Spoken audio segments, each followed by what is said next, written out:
திட்டினா கூட ஒரு மொழி அழகா இருக்கும்னா அது தமிழ் அப்படின்னு சொல்லலாம். நீ உண்மையாவே திட்டுறீங்கன்றது எனக்கு தெரியாது. தெரியவே தெரியாது.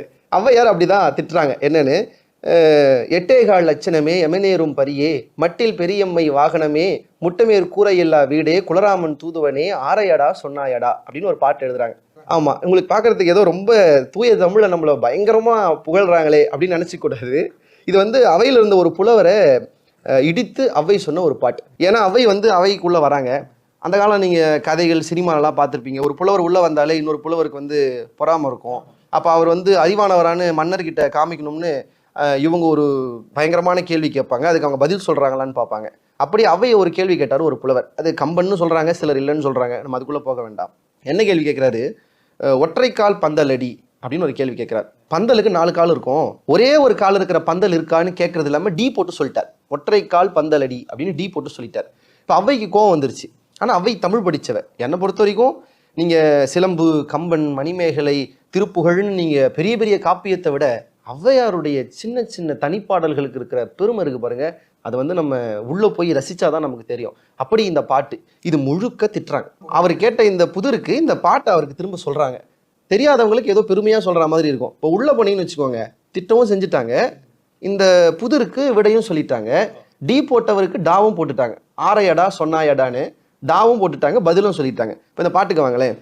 எட்டேகால் லட்சணமே அப்படின்னா 8 தமிழில் ஆன்னு எழுதுவாங்க. நீங்கள் தமிழ் எண்கள் தெரியும்னு நினைக்கிறவங்களுக்கு கா போட்டால் 1, அதில் 8னா ஆ. கால் அப்படிங்கிற ஒரு முழு வட்டத்தில் 4ல் 1 பங்கு காலை தமிழில் வான்னு எழுதுவாங்க. எட்டேகால் லட்சணமேனா அ வ அவலட்சணமே.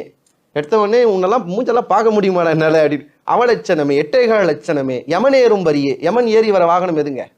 எரும மாடு. எருமையில் தானே யமபெருமன் வருவார். எரும மாடே. அடுத்து சொல்கிறாங்க முட்டைமேற் கூரை இல்லா வீடு. கூரையே இல்லாமல் ஒரு செவுரு மட்டும் தனியாக இருந்தால் அதுக்கு பேர் என்னங்க? குட்டி செவருன்னு பேர். இல்லை குட்டி செவரை தான்டா போவேன்னு சொல்லுவாங்கல்ல, குட்டி செவரே. இதை விட ரொம்ப அதிசயம், ரொம்ப அழகாக சொல்கிறாங்க. மட்டில் பெரியம்மை வாகனமே. மட்டில் பெரியம்மைனா மூதேவி, அதோட வாகனம்னா கழுதை. பாருங்க, லைனாக சொல்லி கடைசி எப்படி முடிக்கிறாங்கன்னு. குலராமன் தூதுவனே சொன்னோடனே நமக்கு ஏதோ பெருமையான. குலராமனுடைய தூதுவன் யாரு? அனுமார். ஆஞ்சநேயர் யாரு?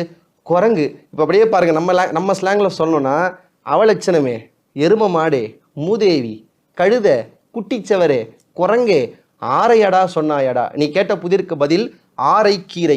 ஏன்னா கீரைக்கு ஒரு தண்டு வரும், பந்தல் வரும். நீ கேட்ட கேள்விக்கு இதுதான்டா பதில். ஆரையடா சொன்னாயடான்னு நீ ஆரை கீரையை சொன்னாய். யாரையடா டி போட்டு சொன்னாய்? ஆரையடா சொன்னாயடான்னு டா போட்டு அவரை டி போட்டதை ஏன்னு கேட்டாங்க. இதுதான் தமிழ். பேசினாலும் அழகு, பாடினாலும் அழகு, திட்டினாலும் தமிழ் அழகு.